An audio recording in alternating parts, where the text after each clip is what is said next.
Live mula sa GMA Network Center, 20 taon nang nakatutok. 24 oras. Magandang gabi po, Luzon, Visayas at Mindanao. Nag-match din ang fingerprint ng kapatid ni Bamban Mayor Alice Guo sa fingerprint ng isa pang Chinese national. Sa gitna niyan, inilabas din ng NBI ang resulta ng pagkukumpara sa fingerprint ng alkalde at ng kapangalan niyang si Alice Leal Guo na taga Quezon City. Nag-alok na po ng perang pabuya ang NBI para mahanap ang katukayo ng alkalde. At nakatutok si Sandra Aguinaldo. Alice Leal Guo ng Bamban Tarlac at Alice Leal Guo ng Quezon City. Sa investigasyon ng Senado, unang naungkat kung bakit meron dalawang Alice Leal Guo na iisang pangalan pero magkaibang mukha sa record ng National Bureau of Investigation o NBI. Matapos ang ilang linggong paghahanap, ang Alice Leal Guo ng Quezon City hindi pa rin natutunton. Kaya ang NBI may alok ng pabuyang 50,000 pesos.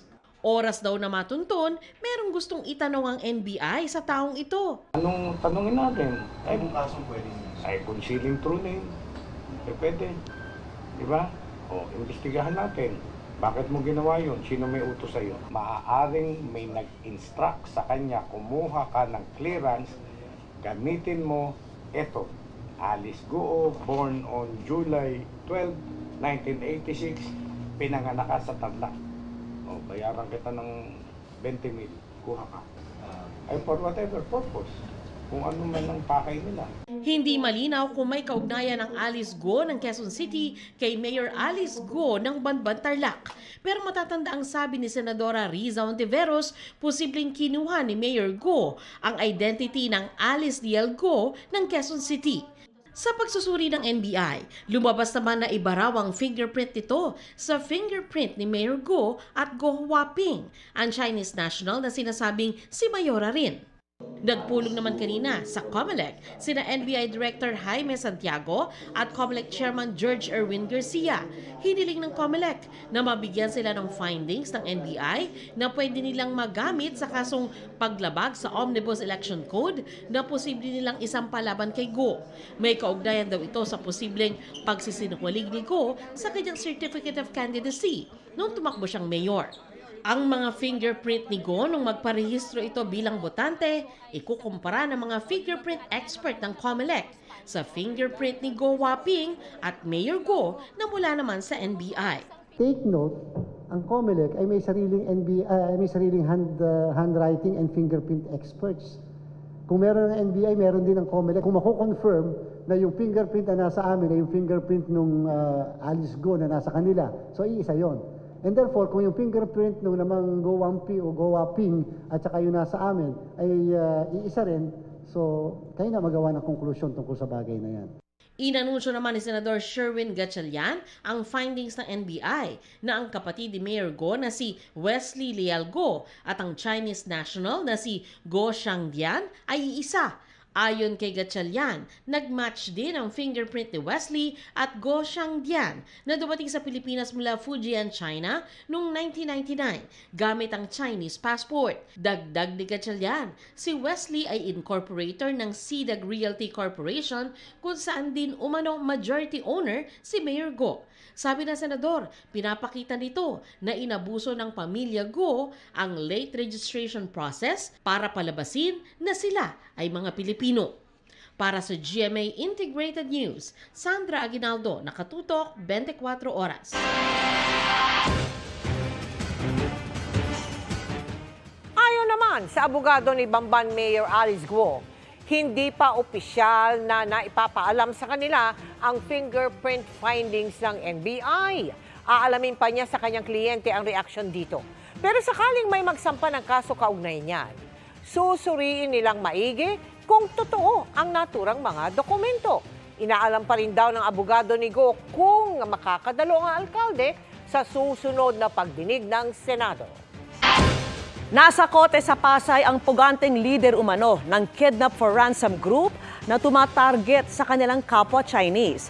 Malapalos ang paghuli sa buntis na suspect na nag-iiba umano ng pangalan at palipat-lipat pa ng address. Nakatutok si John Consulta, exclusive.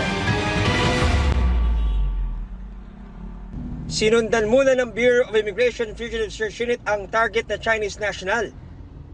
Hanggang matunton ang kanyang kondo sa Pasay. Doon agad siyang hinuli ng operatiba. This is your name. This is your birthday. Okay?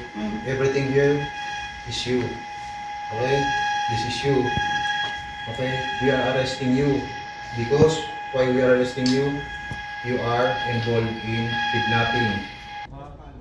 Ang buntis na dayuhan, wanted pala sa China dahil leader umano ng isang kidnap for ransom group na nag-ooperate dito sa Pilipinas. Nangingidnap sila ng kapwa nila Chinese dito sa Pilipinas. Siya usually yung kumukontak dun sa mga would-be victims nila, and then imimit niya somewhere, and then pag nagkita na sila, nandun na yung mga kasabwat niya ng mga lalaki at doon nila dudukutin. Ang paraan daw ng bayaran, cryptocurrency, mula sa mga kaanak ng mga biktima nila sa China. Di naging madali ang paghuli sa suspect dahil sa paiba-ibang pangalan at pabago-bagong address. Yung asawa niya ay una nang nahuli ng anti-kidnapping group at nakadetain na rin sa detention center ng Bureau of Immigration ngayon. Ongoing yung deportation proceedings kasi may mga iba pa siyang kinakaharap na kaso dito. Sinusubukan pa namin makuha ang kanyang panig na nakakulong ngayon sa detention facility ng BI sa Taguig. Para sa GMA Integrated News, John Consulta, nakatutok 24 oras. Higit pa sa puso ang tila nakubra ng isang lalaking nagpaibig umano sa isang OFW mula po sa Cebu. Nakahuthot din siya ng pera matapos pagbantaan ng biktima na isusumbong sa kanyang mister. Ang kanyang modus sa pagtutok ni Mark Salazar. Hindi na nakapalag ang lalaking ito ng arestuhin sa Cebu City kasunod ng reklamong sextortion sa kanya. Ang modus umano ng suspect, kunin ang loob at mapa-in-love ang kanyang mga biktima. Gaya ng ginawa umano niya sa asawa ng isang OFW. Nung nagkilala sila sa bar, nagkaroon sila ng intimate relationship. And during their relationship, nagkaroon sila ng video calls na lingid sa kaalaman ng victim ay nire-record pala ito ng suspect. Ito po yung mga video calls nila na may mga sexual activities or mga intimate moments nila. Tinatakot umano ng suspect ang biktima na isesend sa kanyang mister ang masiselang video calls kung hindi siya magbibigay ng pera. Padala 200 o 300 piso raw ang hinihingi ng suspect na napapadalas na. Doon nag-umpisa yung pagbablackmail hanggang sinend niya nga doon sa kapamilya ng victim. Kaya nag-decide na yung victim na mag-report. Hinihingian namin ng pahayag ang suspect. 3 kaso po yung isinampa natin dito. Ito po yung Republic Act 9262 or yung VAUSI law natin, and then Republic Act 9995 or yung Anti-Photo and Video Voyeurism Act of 2009. And ang isa po ay Article 294 or robbery with intimidation of person of the Revised Penal Code. Paalala ng mga otoridad, maging maingat at huwag agad nagtitiwala sa mga bagong nakikilala. Sa pinakahuling datos ng PNP Anti-Cybercrime Group, sextortion ang pinakamaraming naidulog na kaso sa kanila. 198 cases na yan mula Enero hanggang Hunyo ngayong taon. Mas mataas sa 181 na bilang sa kaparehong buwan noong isang taon. Para sa GMA Integrated News, Mark Salazar, nakatutok 24 oras. Umarangkada na po ngayong araw ang enrollment sa mga pampublikong paaralan para sa school year 2024-2025. At nakatutok si Mariz Umali. Dahil kulang 4 na linggo na lang bago magpasukan, maaga kinumpleto ni Eileen ang requirements sa enrollment ng anak na mag-grade 7 sa Quezon City High School. Gusto ko pong makatapos siya ng pag-aaral po, ma'am. Na hindi na magaya sa amin na ng papa niya po na hindi nakapagtapos ng pag-aaral. Para po hindi na maranasan yung hirap. Bagamat kabado sa bagong eskwela, excited din naman daw si Sian na ngayon pa lang, desidido nang maging seaman balang araw. Sobrang saya po. May mga bago po akong magiging kaibigan. Tapos may bago po akong matututunan. Dahil naman daw sa taas ng mga bilihin at hirap ng buhay, kaya sa pampublikong paaralan pa rin piniling i-enroll ng solo parent na si Roque at ng guardiang si Monique, ang kanilang mga anak. Tatlo po kasi silang magkakapatid. Kahit papaano, mas makakamenos po kasi may mga libreng school supplies, uniform, tsaka mga sapatos, ganyan. Hindi na bibili yung magulang nila para sa kanila. Kasi baon pa nila araw-araw, pamasahe, budget na budget po talaga. Dito sa Quezon City High School, aabot na raw sa 70% ng school population ang nakapag-enroll na. Ayon sa DepEd, pwedeng mag-enroll hanggang July 26. Pero madalas ay tumatanggap pa rin naman daw ang mga public schools tulad nito ng mga enrollees hanggang kahit sa mismong pasukan na sa July 29. Meron din mga private school na transferee na galing sa ibang eskwelahan, siguro sa iniisip nila sa mahal ng tuition. So hindi naman mga 20% lang siguro. Sa panahon ngayon sa tingin ko, lahat ng mga magulang gusto talaga yung medyo eskwelahan na maganda at kalidad at makakatipid sila sa hirap ng buhay ngayon. Ngayon pa lang pinaghahandaan na rin daw ng mga guro ang full face-to-face classes na magsisimula sa July 29. Dagsa na rin ngayong araw ang mga magulang at guardians sa Tandang Sora Elementary School sa Quezon City para i-enroll ang kanilang mga anak. Simula kasi ngayong araw, tumatanggap na rin ng mga bagong mag-aaral ang eskwelahan. Mas maaga naman ang enrollment sa 4th Bonifacio High School sa Taguig. May mangilan-ngilan na ring mga nag-e-enroll sa Samal South Elementary School sa Bataan. Pati na sa mga pampublikong paaralan sa Zamboanga City. Para sa GMA Integrated News, Mariz Umali nakatutok, 24 oras. Happy midweek, chikahan mga kapuso!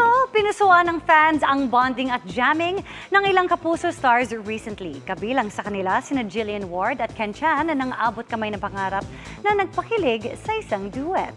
Makichika kay Nelson Canlas.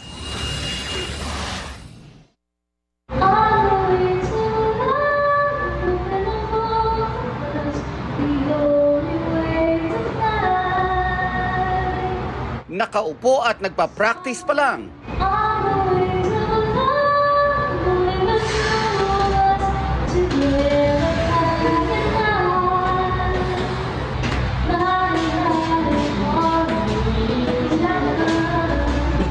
Pero nagpawaw na si star of the new gen Jillian Ward sa kanyang abot kamay na high note sa song na On the Wings of Love. Ang version na yan ni Jill, pinusuan ng fans sa TikTok. Sa recent TikTok post, kitang-kita rin ang kulitan ni Jill at co-stars sa hit afternoon prime series na Abot Kamay na Pangarap.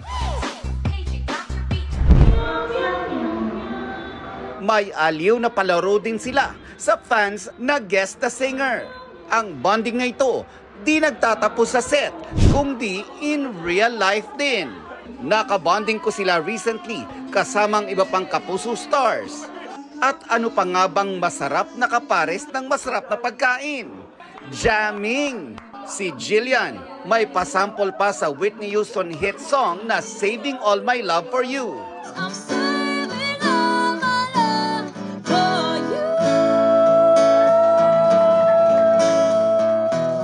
May kilig duet din sila ni Doc Lyndon Ken Chan.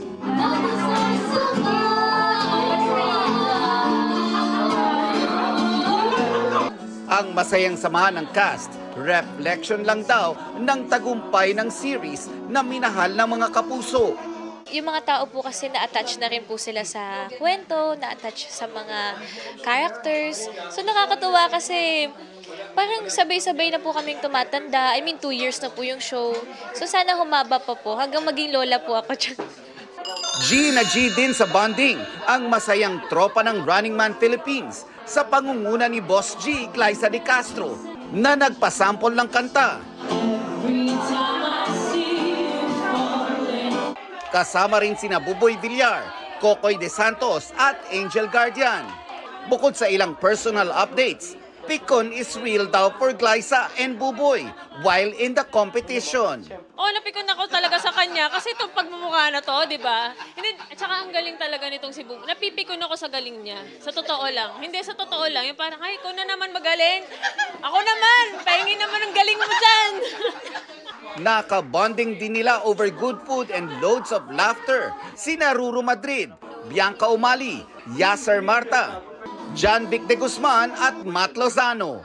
Nelson Canlas, updated sa Showbiz Happenings.